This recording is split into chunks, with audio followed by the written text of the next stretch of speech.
साहित्य के विविध आयाम, यह विषय खास करके जो साहित्य के पाठक हैं, साहित्य के विद्यार्थी रहे हैं, चाहे वो कॉलेज में पढ़ते हो, स्कूल में या विश्वविद्यालय में, या अपने घर बैठ कर के अध्ययन करते हैं, उनके लिए बनाया गया एक खास वीडियो है, खास साहित्य के पाठकों के लिए।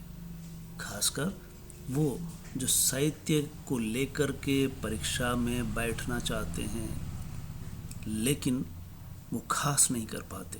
खास करने के लिए उन्हें कुछ खास बातों का ध्यान देना होता है। सबसे पहले साहित्य को समझने की जरूरत है।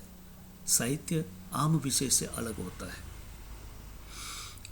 हर विषय का पर्टिकुलर जो भी विषय होता है उसका गहन अध्ययन किया जाता है, लेकिन साहित्य में सभी विषयों का अध्ययन निहित होता है। दूसरे शब्दों में कह सकते हैं कि साहित्य मनुष्य का अध्ययन करता है, समाज का अध्ययन करता है। साहित्य के विविध आयाम में हम बहुत सारी बातों से मुखातिब हो सकते हैं, रूबरू हो सकते हैं। साहित्य में न केवल कविता होती है, न केवल गद्य होता है, न पद्य, बल्कि उसके विविध आयाम होते हैं। जिसे हम कविता कहते हैं वो एक अमूर्त रचना होती है। इसके अलावा साहित्य की अन्य विधाएं जिसमें दुनिया की सारी चीजें समावेशित होती है। इसलिए आज इस वीडियो के माध्यम से साहित्य के विद्यार्थी या पाठक ये समझ सकेंगे कि साहित्य मनुष्यता को बनाने की एक ऐसी प्रयोगशाला है जिसमें जो भी गुजरता है वो मनुष्य के पहले पायदान पर होता है। इसलिए साहित्य के विविध आयाम में हम इन्हीं बातों से रूबरू होंगे। पहली बात तो ये कि साहित्य के विद्यार्थी अपने आप को आम नहीं खास समझ करके जिए। वो संवेदनशील होते हैं। आम आदमी आम जीवन जीता है।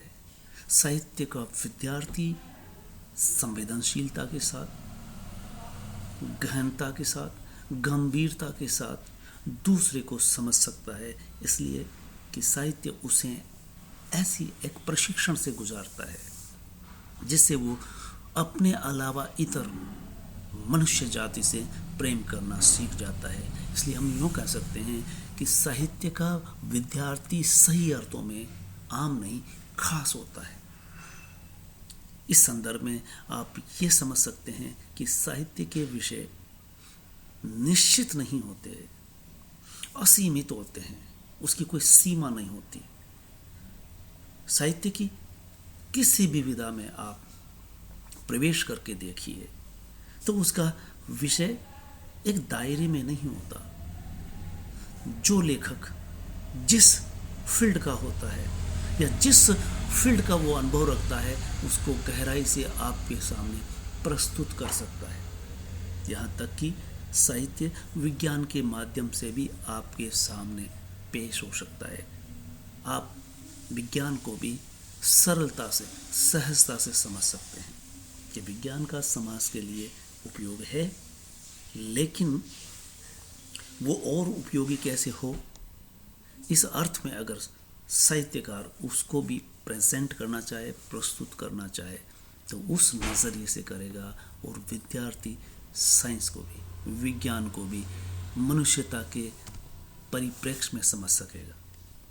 इसलिए हम ये जानने का प्रयास करते हैं कि विद्यार्थियों के लिए वो छोटी छोटी बातें जो अगर वो समझ जाए तो बेहतर कर सकता है। उसे ज़्यादा गंभीर होने की ज़रूरत नहीं, ज़्यादा तथ्यात्मक होने की ज़रूरत नहीं, उसे सूचनाओं का अंबार खड़ा करने की ज़रूरत नहीं, बल्कि कुछ हद तक संवेदनशील होने की ज़रूरत होती है। इसलिए हम ये कह सकते हैं कि विद्यार्थियों के लिए जानने की कुछ खास बातें जो उसे शुरुआत में जब वो बीए कर रहा हो, वैसे चाहिए तो ये है कि जब स्कूल में वह प्रथम सीढ़ी पर होता है तभी से उसे इस तरह का प्रशिक्षण दिया जाना चाहिए, ये बातें बताई जानी चाहिए जो इधर कॉलेज में आने के बाद, विश्वविद्यालय में आने के बाद उसे पता चलती, अनुभवी प्रोफेसरों के माध्यम से। चलिए हम शुरुआत से ही शुरुआत करते हैं। साहित्य की खास दो बड़े बड़े खंडों में अगर देखें तो यूं इस तरह से देख सकते हैं कि गद्य और पद्य दो रूप होते हैं। पद्य शुरुआत से चला आ रहा है।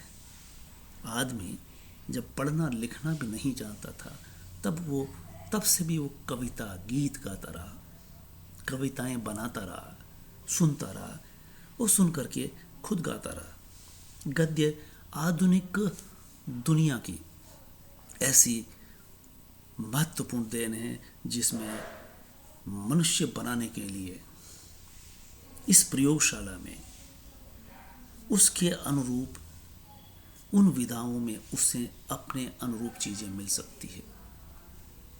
मैं ये कहना चाहूँगा कि साहित्य मनुष्य से और मनुष्य बनाने का ऐसा उपक्रम है जो विविध विषयों के माध्यम से उसके सामने प्रस्तुत होता है। गद्य और पद्य दो रूपों के अलावा अन्य विधाएं हैं। अन्य विधाओं में सबसे चर्चित विधाएं अगर कोई है जिसे आम पाठक भी पढ़ना चाहता है, न केवल स्कूल और कॉलेज वाले, पद्य को पढ़ने के बाद सबसे सरलतम विधा जिस तक सबकी पहुंच हो सकती है वह है कहानी। और इससे भी अगर वो पाठक आगे बढ़ना चाहता है तो दूसरी आती है उपन्यास।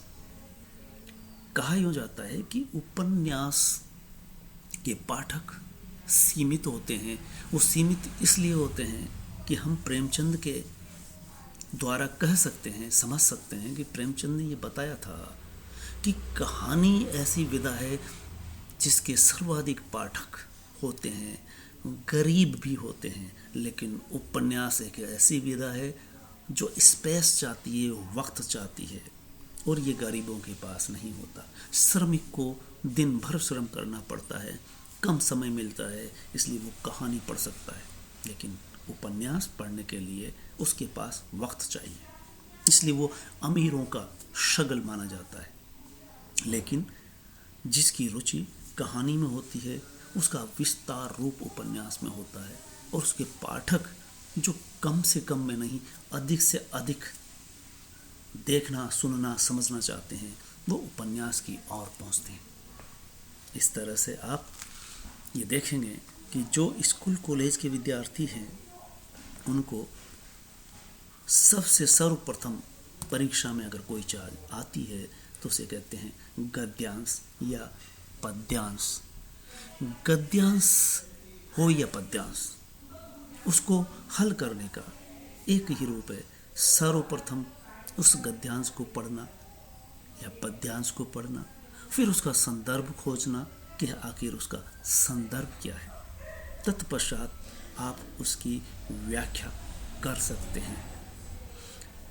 ये देखा जाता है कि अधिकांश विद्यार्थी उस पाठ को, उस विधा को, उस कविता को या कहानी या उपन्यास को पढ़े बिना सिर्फ गद्यांश को पढ़ करके उसकी व्याख्या कदापि नहीं कर सकते, संदर्भ तो खोज ही नहीं सकते, और संदर्भ के बिना उसकी व्याख्या संभव नहीं है। इस तरह से सर्वप्रथम आपको संदर्भ का पता होना चाहिए, और संदर्भ का पता तभी हो सकता है जब आप उस पाठ को पढ़े हों, उस रचना से गुजरे हों, कविता को जज्ब किए हों, कविता की गहराई तक, भाव तक समझे हों, तब उसका संदर्भ व्यक्त कर सकते हैं। मसलन अगर आपने वापसी कहानी नहीं पढ़ी, गद्यांश आपके सामने आया है, वो गद्यांश को आप हल कर देंगे क्योंकि उसमें जो लिखा है उसको कुछ विस्तार दे सकते हैं, लेकिन आप